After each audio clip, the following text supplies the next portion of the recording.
Once nothing but a mangrove swamp, the city dates back to the early 15th century and is made up of 6 villages or barangays. Iloilo City is situated in the heart of the Western Visayas and is a tourist attraction in itself. There is one event which attracts visitors from all over the world. Leading up to the 4th weekend in January, the excitement mounts in the city as pulsating drumbeats can be heard in the distance. It is the festival of Dingayang.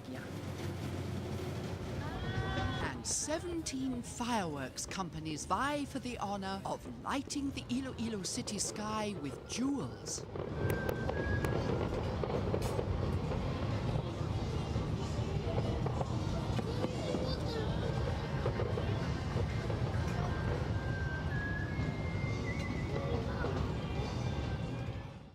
In 2011, the Freedom Grandstand in Iloilo was packed as Tribu Panay, the winning tribe of the Dingayang festival, was coming for a celebratory performance. Why? Because they had not only won the Dingayang festival, but the greatest festival in the Philippines, Aliwan. This takes place in Manila and is open to the whole of the Philippines. As if this wasn't enough reason to celebrate, but there's more. Tribu Panay is going to New York. So watch your TV screens, because I will go with them to capture every little detail of that trip so that I can share it with you at home. What a moment that will be as the Ati warriors hit the streets of the Big Apple and show New Yorkers just what they're missing here in the Philippines.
Tribu Panay comes from Fort San Pedro National High School.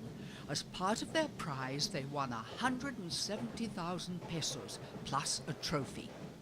Romel Flogan was judged Best Choreographer, and the tribe also was Best in Performance.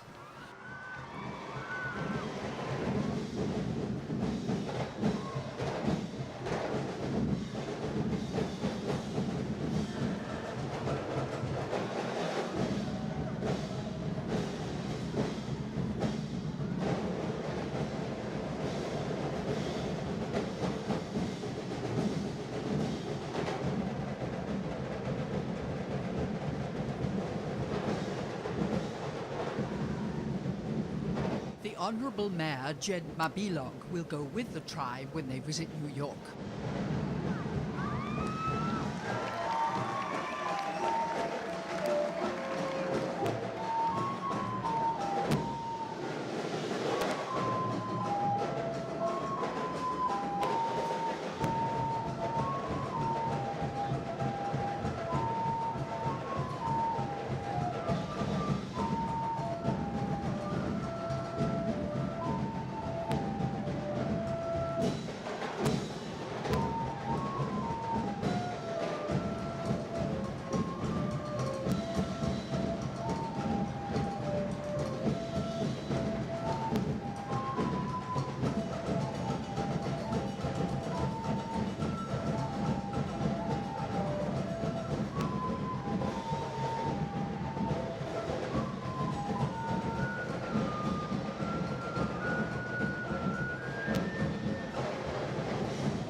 people came to watch in 2011, and along with peacekeeping forces and volunteers, the Dingayang festival was a very peaceful celebration. Mabuhay and welcome to this grain of sand. I'm Hazel Andrea-Stuart. You know, the more you research into the history of the Dingayang festival, the more you come to realize that it's based on folkloric myths and legends. But it's none the worse for that. So what does the word mean? Dingayang means merrymaking and was first used in 1977 by the Ilonggo writer Pacifico Sumagpao Sudario. So what's the festival all about? On the one hand, you see Ilonggos covered in black paint, dressed in glorious tribal costumes of all colours and made in an assortment of ethnic materials, dancing complex choreographed steps to an accompaniment of drums. So far, so good. You sit back and imagine that you're watching ritualistic dances to an animistic god in gratitude for a good harvest. Or maybe the legend of the Bata of Panay, when the Datus came from Borneo, or Borneo as we call it.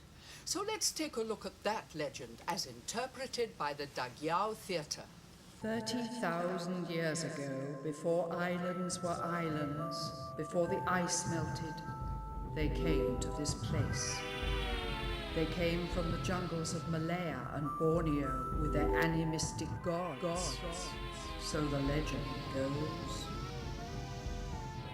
Some say that they came in great waves, others in small trickles, walking over the land bridges from the Asian mainland. They dwelt in caves, these dark-skinned aboriginals of 30,000 years ago.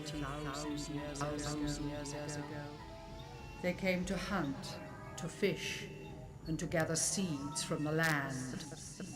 But about 10,000 years ago, the ice melted, the sea rose, and the land bridges were gone.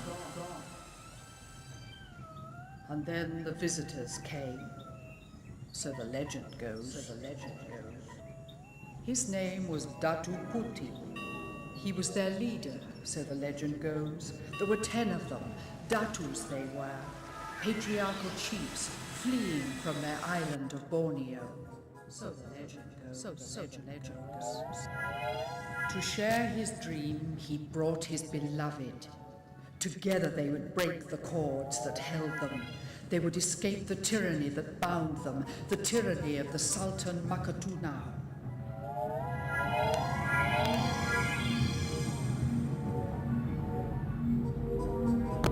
They would lean together on the sustaining infinite. So the legend goes.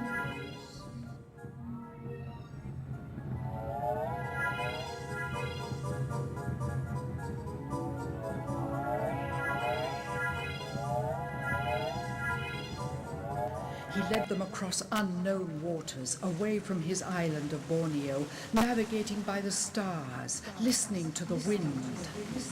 The paddle sweeps low, the paddle sweeps high, and the boat sings with the wind. They sailed through the night with the stars to guide, for that was the way they had chosen. He led them to an island, so the legend goes, an island called Panay. But not for 300 years would that island be part of the group known as the Philippines. And there the Datus met the local Ati tribe, part of the Negrito people. And Datu Puti bartered for the island with gifts. There was a necklace that could have reached the ground. There was a golden sadok. And there was a crease. And a basin. So the legend goes. And when all was settled, there was a great feast. And the Datus blackened their faces with soot to show their unity with the Ati, the Atas, those tiny, dark-skinned aboriginals whose forebears probably walked to the area of Panay before it became an island 30,000 years ago. and there was dancing, so the legend goes.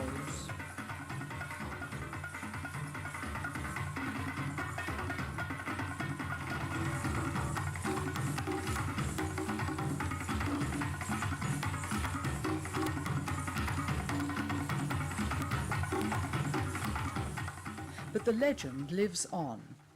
It must not be forgotten. So the people remember in dance and fiesta on the island of Panay.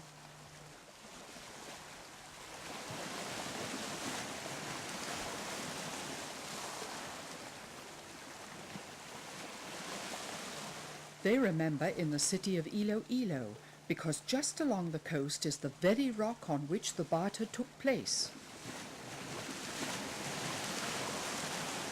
So the legend goes. That's fine. But in Dingayang, you are now in for a shock. Suddenly, at the climax of the dance, you see the most unlikely sight as these atis, these worshippers of animistic gods, hold aloft an image of the Christ child, the Santo Niño. Why?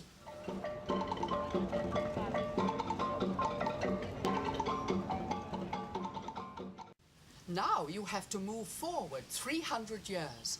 There is a moving story verified by most historians of the time that when the Portuguese explorer Magellan arrived in the Philippines in 1521, he left a small image of the Santo Niño for Queen Juana, the wife of Hari Humabon, when she converted to Christianity. Over 40 years later, in 1565, Juan de Camus, one of Legazpi's soldiers, went into a house that had been spared from the burning of the town. He found a box tied with Spanish hemp and yarn from a ship's sail. Inside this box was another pine wooden box. When he opened it, he found an icon of the child Jesus wearing a flounced red shirt and a small red velvet hat. He rushed from the house down to the ships to tell Legazpi, screaming that he'd found the son of the Holy Mary. So when those first Augustinian missionaries presented the image to the natives, they manifested their homage and veneration with dances and a cry of "Bit, Señor Santo Niño." Bit is Cebuano gibberish for maybe "Viva,"